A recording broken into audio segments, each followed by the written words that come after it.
Hey there, guys. It's Liam. Um, it's Tuesday. Yes, I'm trying to position you guys. Just a second. My phone sits inside this, a set of cardboard egg holders, because then, poof, like that, solid as a rock. So I was wondering whether to come out at all because very stuffy brain for some reason. We got back from a trip Sunday. Today's Tuesday. Hi, nice to see you again. Nice to be out. Yes, actually. Um, we got back Sunday last, so that's like 36 hours ago or so, or maybe a bit. Actually, no, it's 11:15, and I was in bed by that time Sunday night. Completely, at the end of my tether on every level, okay? Because huge backpack, too many trains and things, and just general complete energy overload and all things. We had a gorgeous trip. We went to France from here to using public transport, so hallelujah. This might be a funny kind of a witchy check-in report on things in that nature, just if I can manage to do some talking, that would be good for me as well. So hence, I'm actually working on something that is pretty cool. Look at that. We'll just shove this off the actual sheet. It is my version of the Stone Labyrinth that sits in the floor of the church in Chartres in France, which we did not visit this time around, but maybe, just maybe, we go back there this summer. We might, because we did visit this place in 2019, yes, I think so, 2018 maybe, for just a little while. They're only open, the church is open the whole time during the day.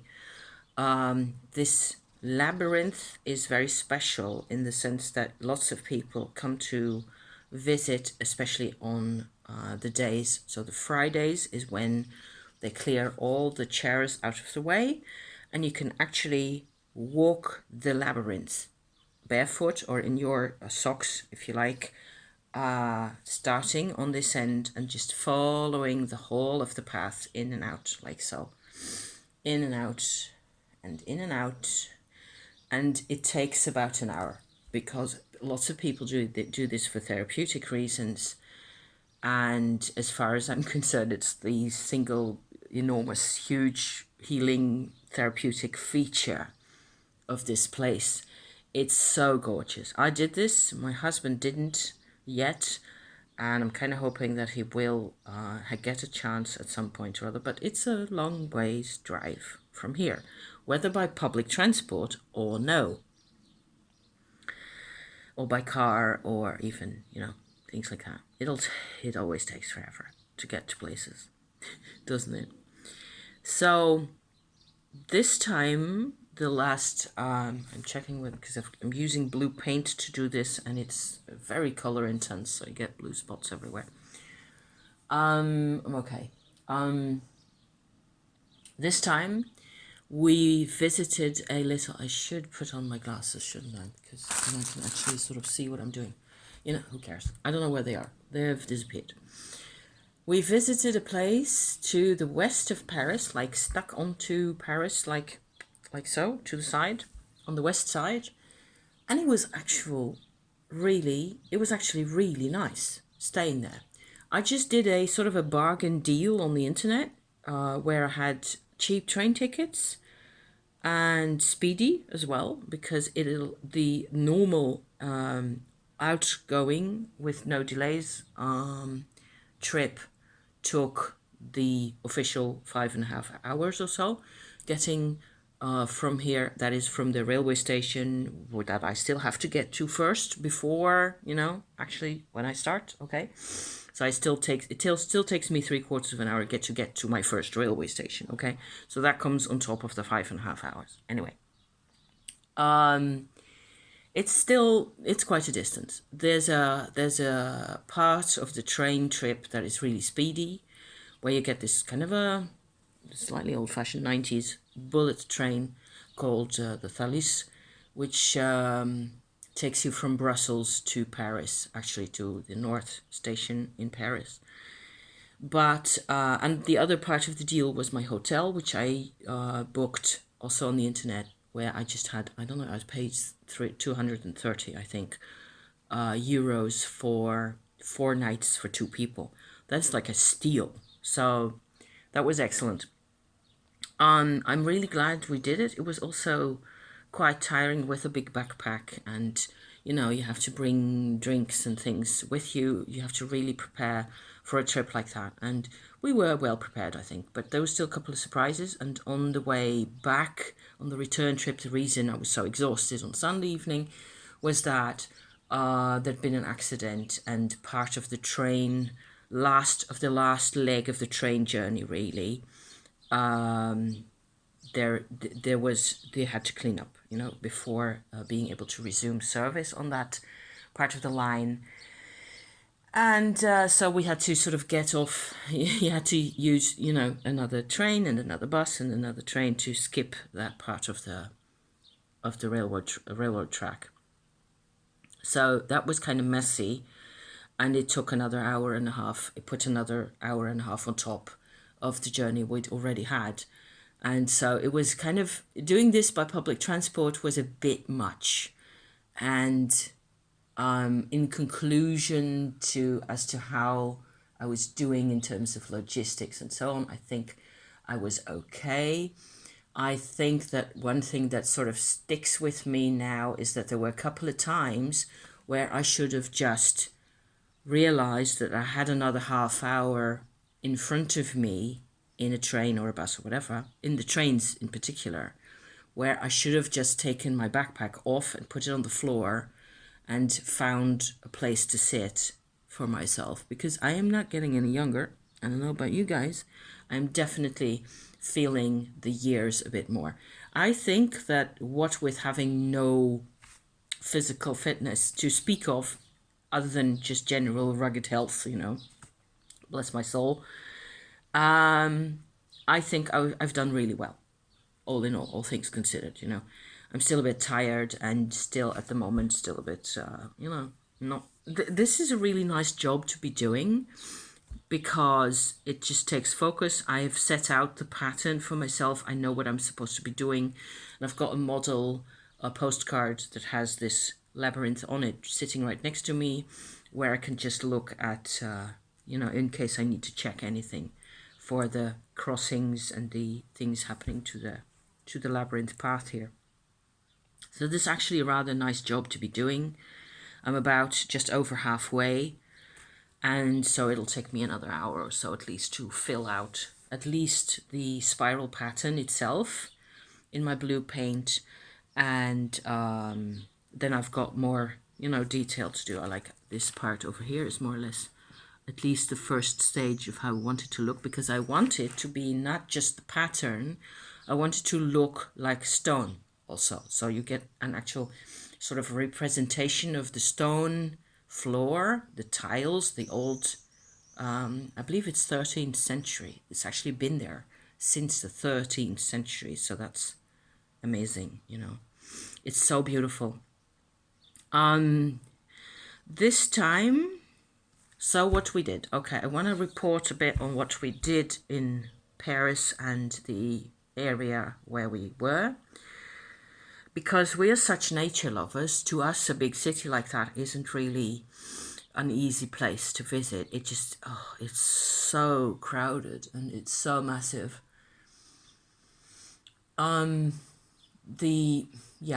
I suppose what we did is we had the town where we had our hotel. It's a fairly small town that sits on one of the sort of loops of the Seine River. It goes in S loops like that to the west of Paris quite a bit, and it sits on one of those loops. The inside of the whole of that loop, on top of that, sort of close to that village, to that town, is forest. Okay, it's just one massive, huge forest, and there's a beautiful palace. I actually posted on Facebook a couple of photographs of our visit there. There's a palace, a massive castle, kind of like 16th century, so not with towers like Disney style at all, but a broad square pentagon, I think it is, of a building with decorations on the outside and balconies and windows and little turrets and things, decorations on the top. It's really pretty. To the north side of the palace is a huge palace garden. Inside the palace is an archaeology museum. That was our fundamental first of all reason to want to go there. Okay, because they have the archaeology department has a huge prehistory collection. They have like flint stone tools and that kind of stuff, and they also have prehistoric stone goddess statues. There must be loads more. We actually only got to see, say, well, 2 official statuettes, actually real, not copies, statuettes. I can show you an example. Yes, an example. This is the one statuette that we got to see in real life. It's brown calcite, and it's this is bigger. The photograph is bigger, by about a third or so. This is the real size of the statue. Okay, so like 11 centimeters, something like that. I was impressed actually that it was possible to connect with the vibration of the statue, and I'm actually kind of glad that I didn't get to see a dozen or more, even though that would have been awesome, of those types of statuettes, because in this way we had 2 of those, this one and one that's slightly smaller that looks a bit similar, in the same kind of brown calcite soft stone material. We got to focus on those 2, both of us, my husband and I, and I was really impressed and pleased with how strong, and it had like a real happy vibe, and it was just really nice to be able to connect a bit with that layer. It just goes back in time so far.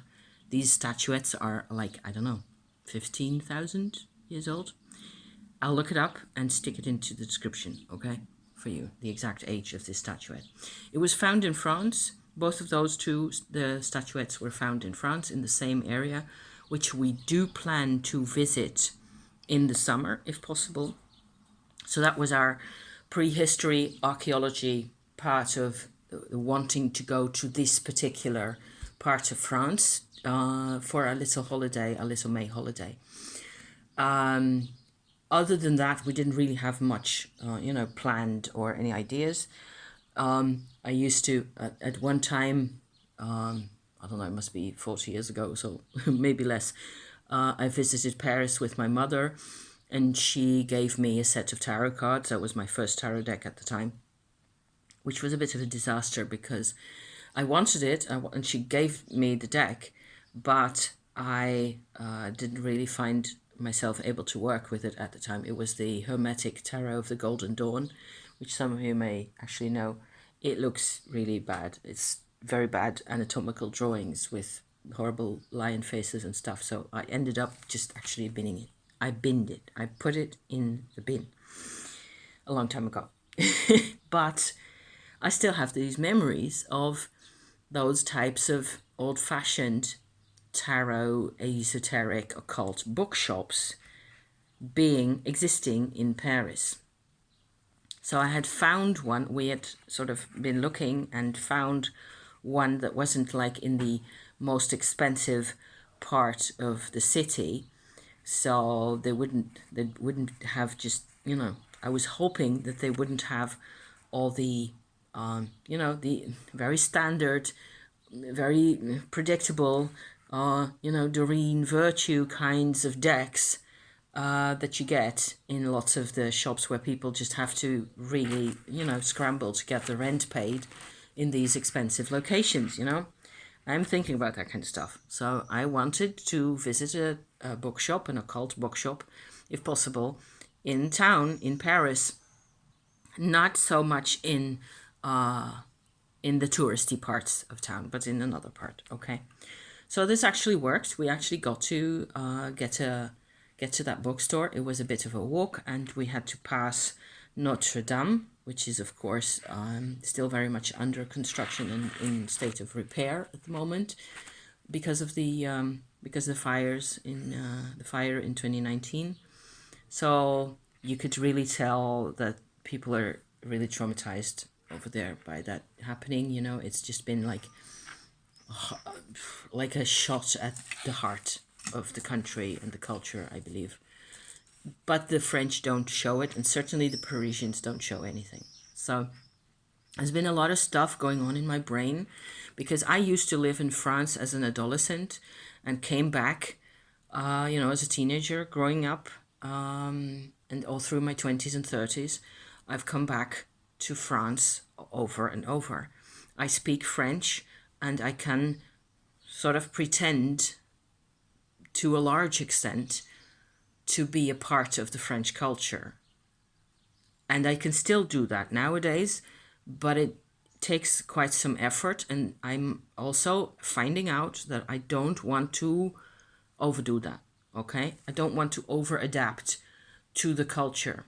So that's also something I really want to talk about, but I maybe have to postpone that to another video when my brain is slightly more in gear.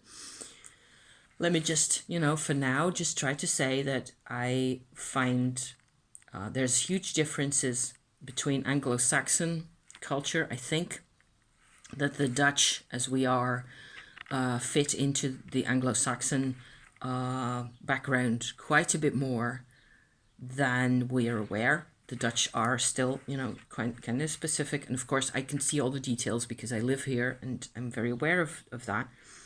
Going back to France, for me, means always going back in time in terms of language, in terms of self-expression, that kind of thing. There's a certain level, and certainly in Paris and around Paris, people are used, and this is something for anybody who's American. If you're subscribed to my channel, hi, super, welcome to this chaos here. But if you're American and if you're planning to visit Paris at one point, there's just one point that I'd like to make clear for you, is that the Parisians, they may seem very arrogant, but it's just self-defense, okay? This is a very difficult place to be living, I think, for most people.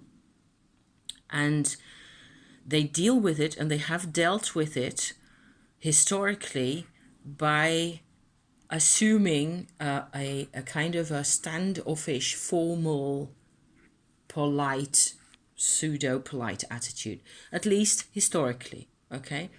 Many people, to many people, being formal equals being polite.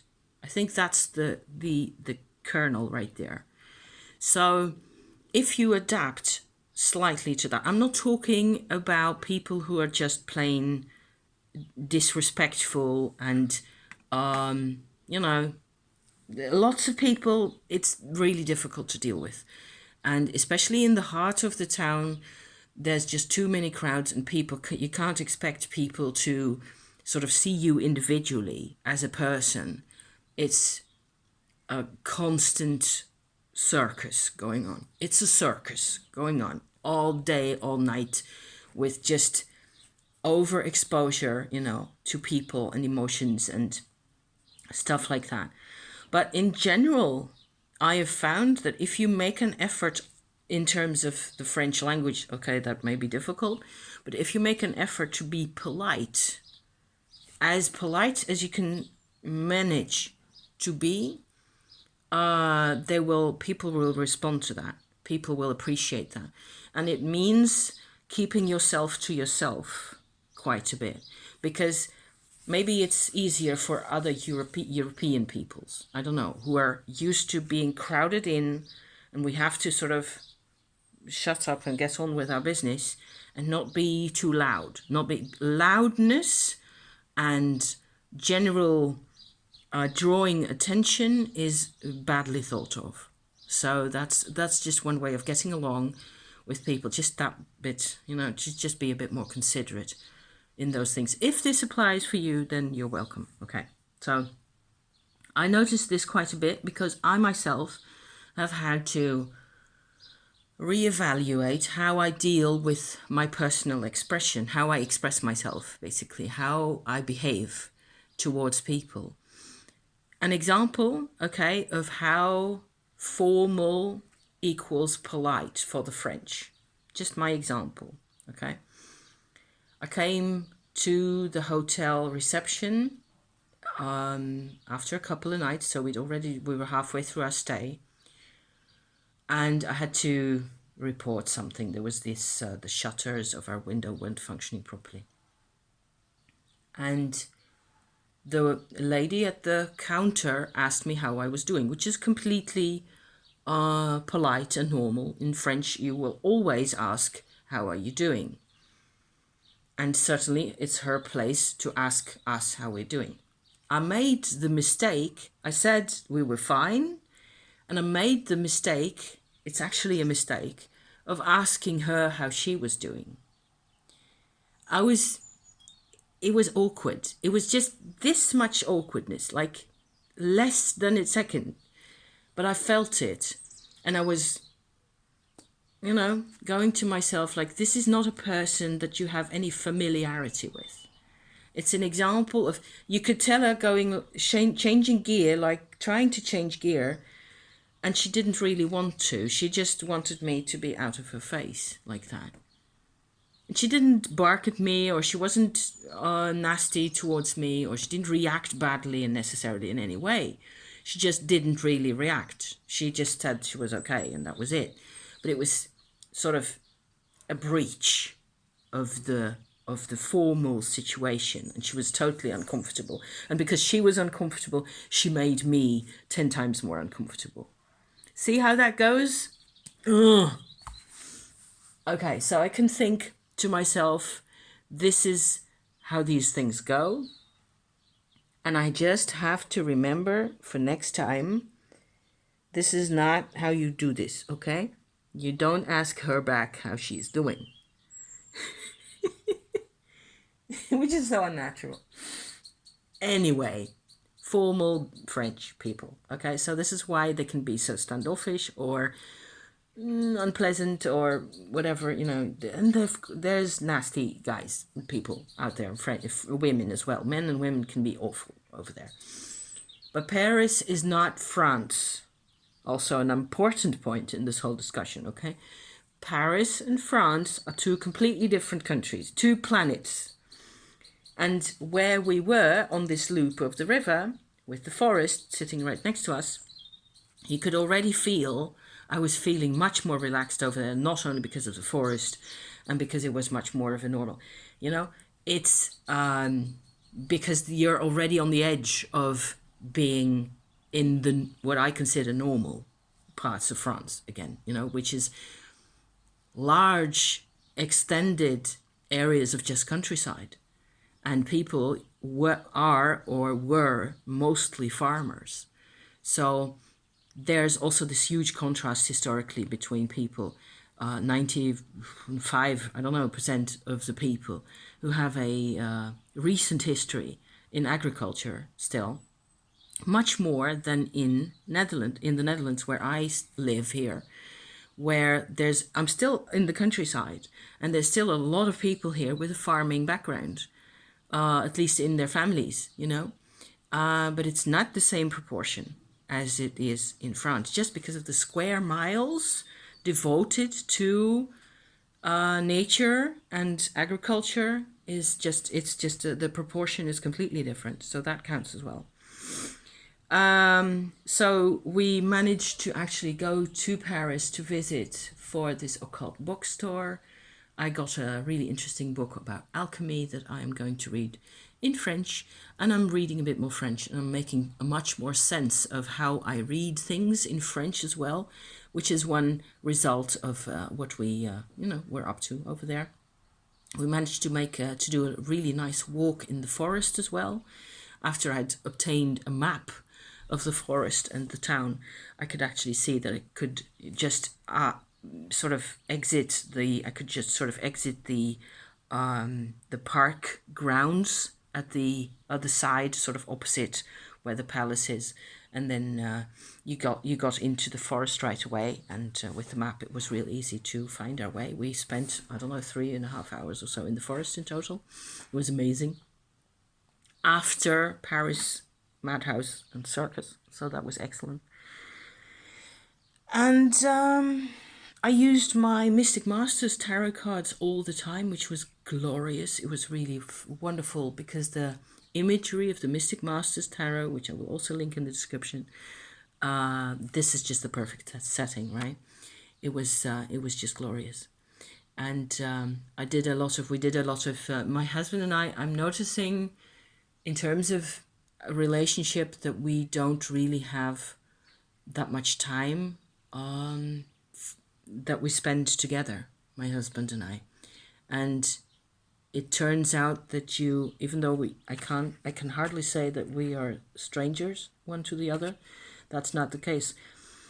But it's two different worlds. Me with my tarot and my labyrinth and my artistic things and my astrology and my books and all that, and him with his job and his clients. At the end of the week, I will be accompanying him on his client run, probably. I think that's planned at least. And it will be a bit more normal for us, where we get a couple of hours where he's actually working, but I'm driving most of the time. And so we get a bit more of a mesh of the different energies of life. Whereas during a holiday, he kind of gets drawn into my energy a lot, because certainly in France, it's me who does the talking, most of it. And I have to do quite a bit of the planning. And with public transport, I had to do some of the figuring out of where you get the tickets and all that stuff. So, yeah. It was interesting, and it was cool. And it's really nice to be back home, actually, even after just a couple of days. We spent 4 nights in the hotel. So we had 3 whole days. And here we are, back home again. And I will have to go to the shop to get me some citrus, because that'll tend to help for the fuzziness in the brain. And there's a couple of other things, some yogurt, stuff like that. I'm talking to the internet about the yogurt shopping that I have to go do. Yeah. I am still very knackered. So thank you for watching. I talked for nearly half an hour. I hope this is of interest and funny, to look at, to watch. And didn't do a ton of shopping. Didn't visit any expensive business in Paris because, yuck. Personally, it's just it's all about the money, And I don't care about any of it, so very anti that kind of thing. We saw a Lamborghini at some point, which is like, yeah, I know what a Lamborghini looks like. Big deal. So, yeah. I hope you're well. I hope you're okay. And thank you for watching, and see you next time. Okay? Ciao for now.